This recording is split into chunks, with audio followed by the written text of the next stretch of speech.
All right, thank you for joining us today to talk about generative AI. I know it's probably been about 30 seconds since you went to a presentation on generative AI, so we'll accept the challenge of trying to tell you something you haven't heard yet.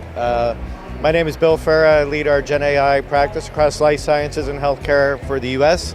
I'm joined by Renee Yao. Renee, do you want to introduce yourself? Sure. I do ecosystem business development for healthcare life science, working for NVIDIA, and I'll be doing the second portion of the presentation.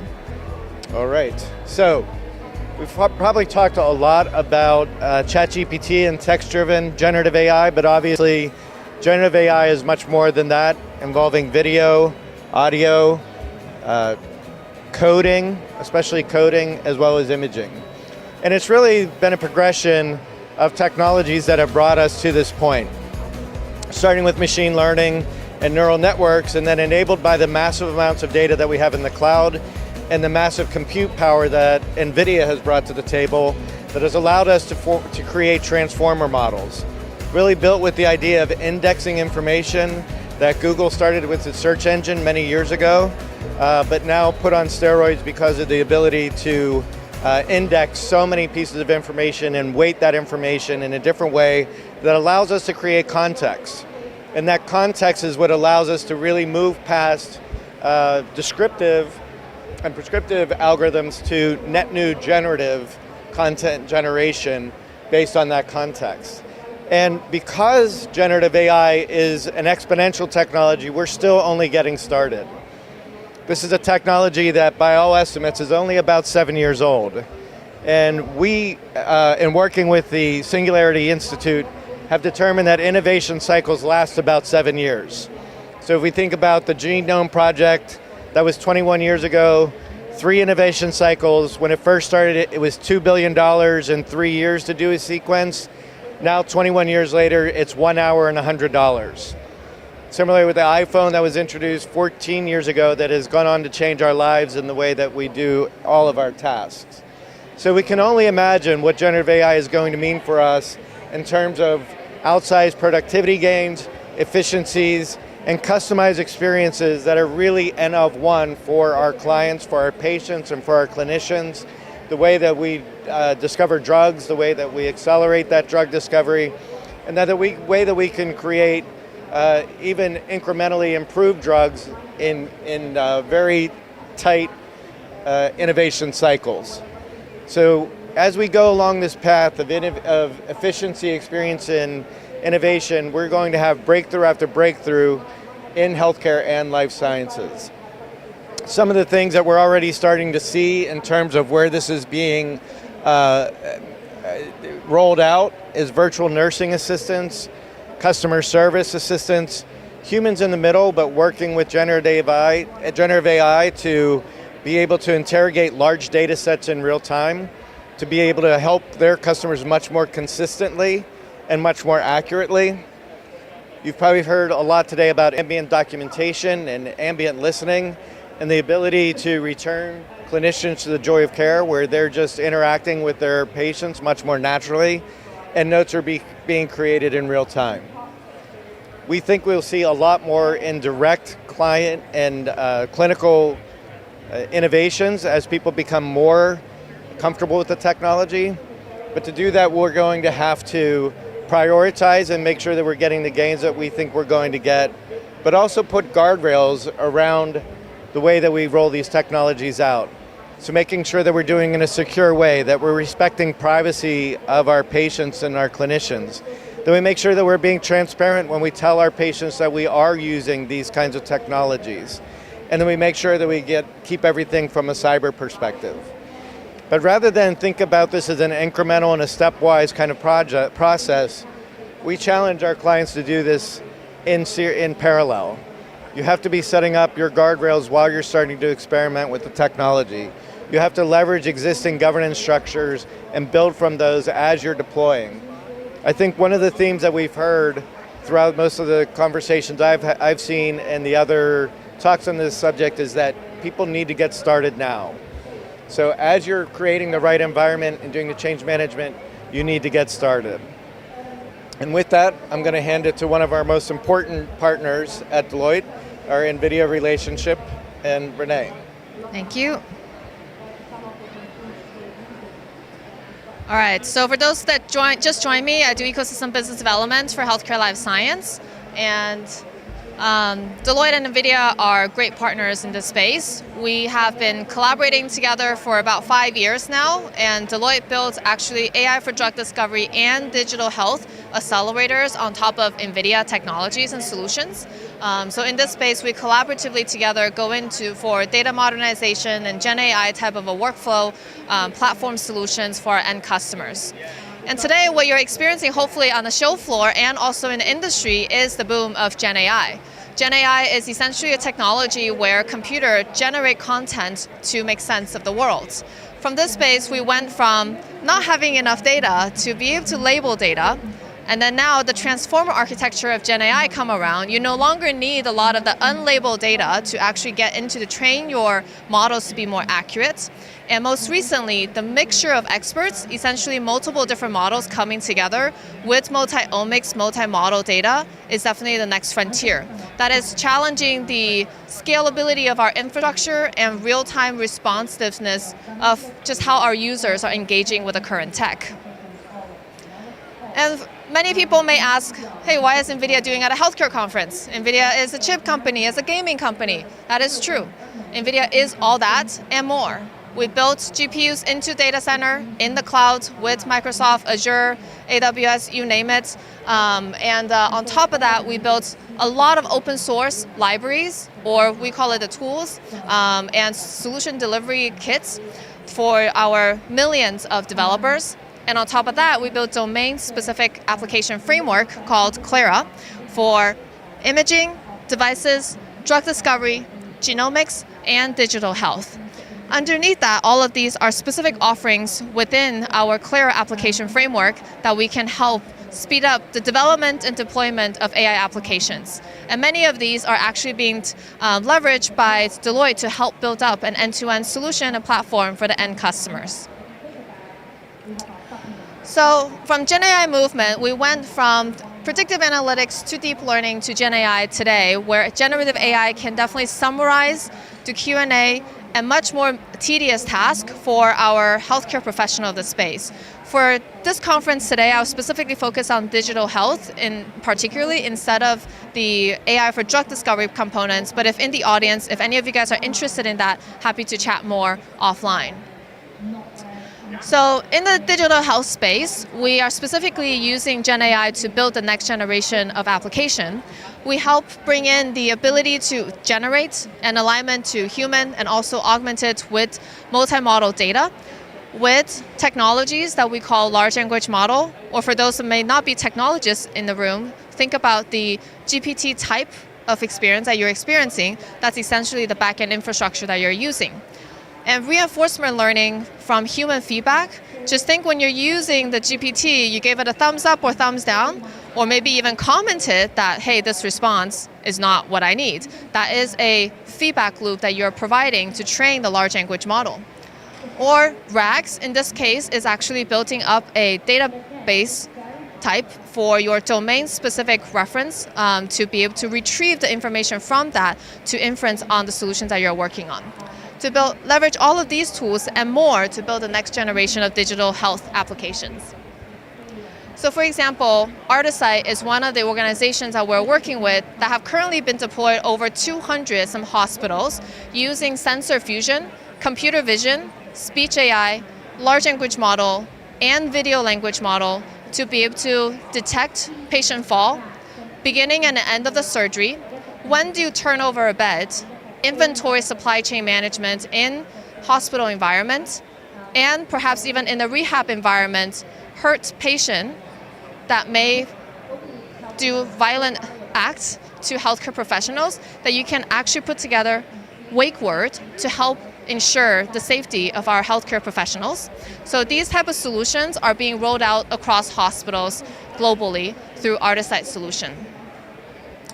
Another solution is called Abridge. Abridge is a large language model solution that can help summarize, synthesize, and also put together action into EMR, especially for the physician and patient's notes. And doctors actually have said that they are saving 3 hours a day of productivity gain by using a solution like this. So Abridge in particularly not only have their own large language model, but also use existing large language models out there combined with medical domain specific literature and data to be able to have a domain specific large language model to do what they do today. Hippocratic AI is another organization that is currently using the infrastructure that we're outlining here to build a virtual agent to be able to help with use text-to-speech to audio, ASR, augmented speech recognition to audio-to-face. Essentially think if you type out some words on the screen and the words can directly translate into how the 46 different muscle groups on your face actually move into a photorealism of a digital avatar for use cases in scenarios where you don't have enough nurses or physicians to follow up with a patient after surgery or do various tedious tasks. In scenarios like this, we have seen examples in the elderly care home environment when elderly patients are just bored and they want to talk about gardening and the nutrition value of their dishes from the nearby restaurant for their recovery. Conversational discussion with a patient that may not be directly impacting a nurse or a physician's payment, let's say, a virtual agent can actually significantly add value. Obviously here we're in Europe, so we have to think about what is actually reimbursable, right? So for the private insurance or national insurance, to be able to take advantage of a solution like this is definitely very advantageous, especially when we are short in healthcare professional. So if you like what you just saw, those 3 use cases, these are all from our Inception program, which is a virtual accelerator program for startups. And we now have 20,000 startups in this space, and 3,000 of them are in healthcare life science. We help them innovate, build, and grow together. And believe it or not, sometimes Deloitte also help recommend those solutions to end customers. So if you are a startup in this space, please do also come meet with Deloitte, because going into healthcare, it's not just about solution, it is about services. Building a solution, it's really easy. It's actually the implementation behind that, the last mile delivery, is actually require a lot of human to ensure that actually could be built out. Just a few more. For example, autonomous AI, they built out the AI co-pilot using Biomegatron and a couple of NVIDIA solutions for the payer space and also biopharma, using unstructured data that you can see there, and then be able to generate a co-pilot type of experience to answer any additional questions for claim processing and more. We don't like dentists.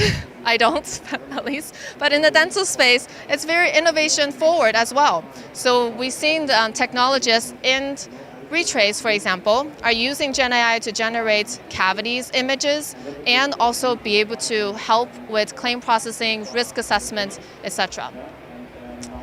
The last example, just to share with you, is Caliber Labs, who are in San Francisco, and they do knee surgery and many more. They essentially overlay AI onto certain body parts to teach the younger surgeons on how to do surgery. And even though this may seem like a digital surgery with real-time inferencing type solutions, but how do they get paid? Through the payers. So they actually automatically built in when certain type of instruments and technology that's being used that could actually trigger a billing code to the insurance automatically in the back end. So that can help avoid various tedious tasks as well. So hopefully that is a quick, short 10-minute presentation, help you think through all of the availability of Gen AI in healthcare and life science. And believe it or not, NVIDIA as an organization, we are making that a lot easier by putting out there the NVIDIA Inference Microservices, NIMS. We're helping all of the organizations to be able to take application from zero to inferencing in less than 5 minutes. And this will ensure you have always state-of-the-art and also security feature functionality in place for your future application development and deployment. So I want to thank you. If you have any questions, I can be reached at that email address right there. I think one of the most important things of this discussion, and maybe hopefully something that is new that you've heard, is what Renee just talked about. And that type of inference modeling that NVIDIA is making available is going to change not only the way that your vendors respond to the market, but the way that you as service providers should be thinking about the market. When we talk to vendors, they're thinking about much more about being platform providers. Because unlike machine learning, when we're training algorithm after algorithm, with generative AI, we're training data sets with existing foundation and transformation models. And so as we train that data set, each prompt that we ask is a lower hurdle to overcome to get to that answer. And so we think about that there are 3 data sets in healthcare that need to be trained, give or take. But if you think about clinical data, operational data, and experiential data, with the kind of tools that Renee's talking about, it won't take long for one vendor to be able to start bleeding into other elements of healthcare. So they may start in imaging, but all of a sudden they'll also be able to do voice, and then they're going to be doing operational. So as you think about your partners and as you're thinking about those vendors, think about what their roadmap is and what their longer term aspirations are and how fast they're going to get there.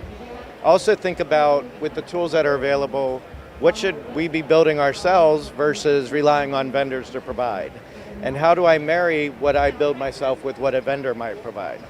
But this is going to be a different way of thinking about data and analytic ecosystems that is much more evolved than what we've been dealing with to this point. Great. Any questions from anyone? Or we ran out of time? We can take questions. I think we're still good. Any questions?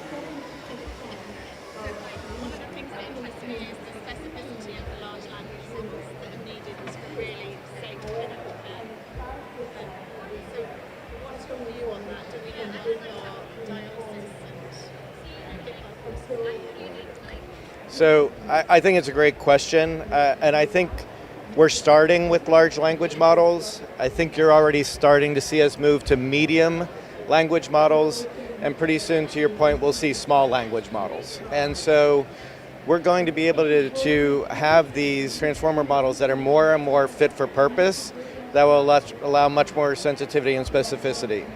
Even with the large language models, with the right amount of training and curation, we can get to very, very specific and sensitive answers and responses to the correct prompts. But as we dive down into those small language models, again, that will be the ecosystem of how we interact with all of these different models to satisfy different elements of what we're doing. And that I also think is going to be a big component of what we build versus what we buy and how we layer those together. Renee, anything you would add to that? And anything else that you asked, specific kind of like disease domains area, definitely need to be trained with the relevant data that's in that space. Otherwise, it could hallucinate and others, various different things that we don't like to experience. Even though hallucination could enhance creativity for humans sometimes too, in certain domains. But when we do need it to be 100% accurate, we need to put guardrails in place to train the models to understand the domains, areas that you care about. Yeah. Yes. Thank you for the question. Any other questions? All right. Well, thank you very much for your time and coming by the booth. Thank you, guys.